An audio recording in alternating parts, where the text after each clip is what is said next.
farxad ah inaan maanta aniga iyo wasiirka kalluumaysiga Madan Cabdiraxmaan Maxamed Cabdi iyo wasiirka ganacsiga iyo warshadaha Maxamed Cabdi Xayir Maareey aanu bahweynta saxaafadda maanta halkan kula wadaagno shirkii muhiimka ahaa aanu tagnay dalka Turkiga ku saabsanaa iskaashiga dhaqaalaha dawladda Soomaaliya iyo Turkiga iskaashiga dhinaca dhaqaalaha iyo ganacsiga labadaba shirka oo guulo waaweyn aan rabno inaan la wadaagno bahweynta saxaafadda ummadda Soomaaliyeed la wadaagno ay ka soo hoydeen waxa uu saldhig u ahaa fulinta iyo hirgelinta siyaasadihii lagu doortay madaxweyne Maxamed Cabdullaahi Farmaajo oo ay dibdib u ahaayeen in dalkan Soomaaliya loo furo maalgashiga iyo iskaashiga ganacsiga ee wadamada dunida ee aynu tuhmayno inaynu dhaqaalaheena kor u soo qaadi karno haddii aynu xiriir dhaqaale iyo ganacsi la yeelano siyaasadda madaxweyne Farmaajo oo ku saleysan kor u qaadista maalgashiga iyo dhiirigelinta ganacsatada Soomaaliyeed dhiirigelinta wax soo saarka dalkeena ku duugan ee kala duwan iyo halbeega siyaasadda madaxweynaheena oo ah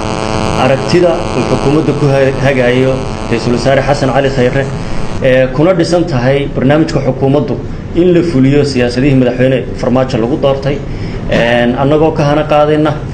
waxa guddida dhaqaalaha oo aan anigu gudoomiye u ahay wasiirada hareerahayga taaganna xubno ka yihiin oo ka kooban 12 wasaaradood oo halbowlaha dhaqaalaha dalka ah muddaba u socday xiriir iyo wada hadal dawladda Turkiga in laga wada hadlo dhinacyada dhaqaalaha iyo maalgashiga iyo wax soo saarka inaga inagu dihin aynu ka faa'iideysan karno iyaguna daneynayaan iyo inagu kuwa aynu u dhoofin karno marka waxa bishu markay ahayd 10 January ka ambabaxay dalka aniga iyo xubno ka tirsan golaha wasiirada wasiir Maareey iyo wasiir Cabdiraxmaan ka tirsan iyo wasiir ku-xigeenka arrimaha dibadda iyo guddi farsamo oo 13 oo khubaro ah oo ka socotay wasaaradaha kala duwan ee guddida dhaqaalaha xubnaha ka tahay haday tahay maaliyadda kalluumaysiga ganacsiga dekedaha beeraha xoolaha isgaarsiinta maxaan ku raahday tuurista iyo hawada gaadiidka iyo dibudhiska dalka wasaaradahaas dhaqaalaha oo dhan xubno khubaro ah ka socotay waxaanu fursad u helnay inaanu la fadhiisano dhigayaga Turkiga oo uu hogaaminayo Ra'iisul Wasaare ku-xigeenka Turkiga Recep Adka oo aanu yeelanay fadhi qaatay habeen iyo maalintii dambe oo aanu heshiisyadii kubarada farsamo ka wada hadleen aanu ku kala saxaxnay waxaan maalintii koowaad fadhi dheer wada yeeshay subaxii ilaa galabtii iyadoo aanu markii horena halkan kaga sii shaqeynay guddiga farsamada ahayd 13 xubnood ka koobnay oo wasaaradda qorsheynta uu gudoominayay Dirshe waxay ka hadleen oo la qobreen dhinac walba waxyaabaha ay iska kaashanayaan dalka Turkiga oo dhinacyada beeraha xoolaha iyo kalluumaysiga qaybo waaweyn oo kamid ah ay ahayd biyaha tamarta ganacsiga iyo warshadaha marka waxaanu kala saxaxnay is-afgarad koobaya dhammaan ilaha dhaqaalaha ee dhinacyada kala duwan tamarta biyaha oo ay guddida dhaqaalaha qaybaha ka kooban tahay dalka wax soo saarkiisa iyo kaabayaashiisa dhaqaale ee waaweyn ah waxaanu halkaa ku kala saxaxnay 3 heshiis oo ka koobaad uu yahay ama is-afgarad heshiiska ama is-afgaradka aasaaska guddida iskaashiga dhaqaalaha ee labada dal waxa guddida wada gudoominaya aniga iyo Ra'iisul Wasaare ku-xigeenka Turkiga guddidaas waxyaabihii ugu waaweynaa oo isla garanay waxa kamid ahaa inaynaan mar walba MOU ama is-afgarad un kala saxeexan laakiin wixii dhaqan galaan waxaanu isla garanay in laba qof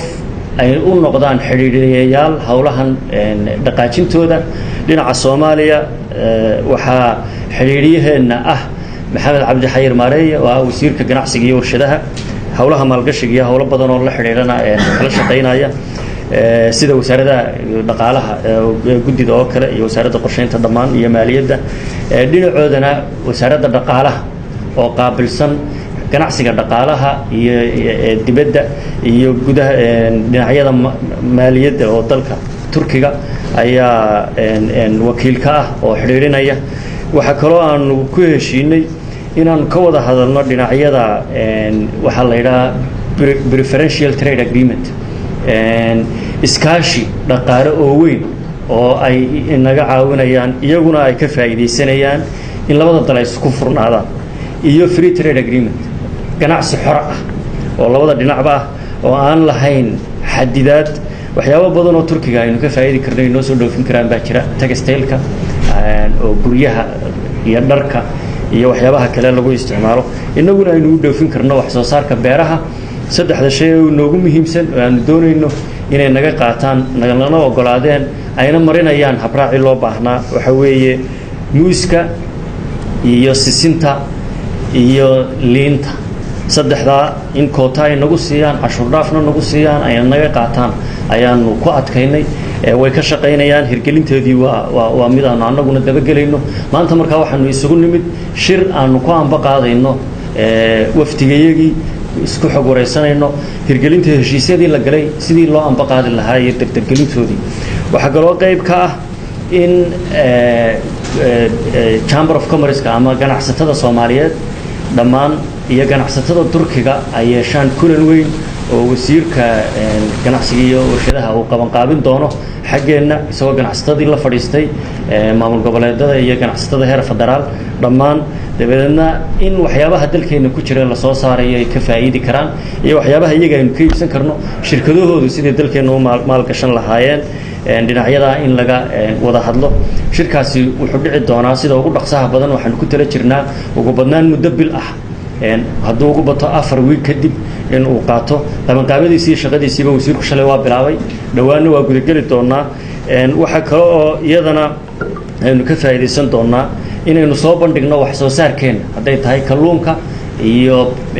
beeraha iyo xoolaha waayo carwo weyn ayaa lagu qaban doonaa wiilka ugu horeeya dalka Turkiga kaana waa nagu marti qaadeen waxyaabaha aynu ka faa'iideysan doonana waa tahay si arrimahaasi u hirgalaan waxaanu isla qaadanay in tayada iyo shahaadada caafimaadka ee waxa aynu dhoofinayna iyadana aan ka shaqeyno taana labada dhinacba waanu maaragtay ka wada shaqeyn doonaa waxa kaloo afgarad ka yeelanay dhinaca iskaashiga xagga dhaqanka ama cultural exchange oo ay buxuusta cilmiga researchka iskaashiga dhaqanka ee labada dal iyo waxyaabo badan hoos imanayaan taana aniga research ku kala saxeexnay isfahan baanu ka leenahay dhinacyada khayraadka kale ee dihin ee dalka cid uma xidhna cid walba uu u furan yahay waxa aan halkan ku xaqiijinaynaa dalka Turkigu inuu yahay saaxiib weyn oo aanu leenahay noo soo gurmaday inaguna aynu isku tiirsanahay taariikh dheer oo horena aynu lahayn khayraadka dalkeena anagu meel kasta oo ay jirto gudda dhaqaalaha iyo dawladduba ay diyaar u tahay Soomaaliya cidna uma xidhna cid walba way u furan tahay dal kasta oo daneynaya inuu inaga faa'iideysto in wax isweydaarsano diyaar baynu u nahay inaynu u tagno ama aynu marti qaadno oo ay noo yimaadaan muhiimadda markaas annaga maanta shirkayagana ahaa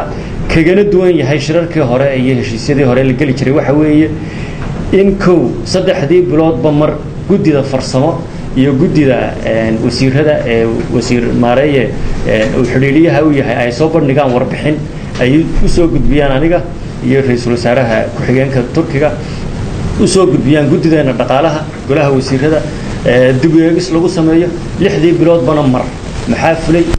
la yiraahdo oo iyaguna inoogu yimaadaan dalkeena inaguna aynu xagga ugu tagno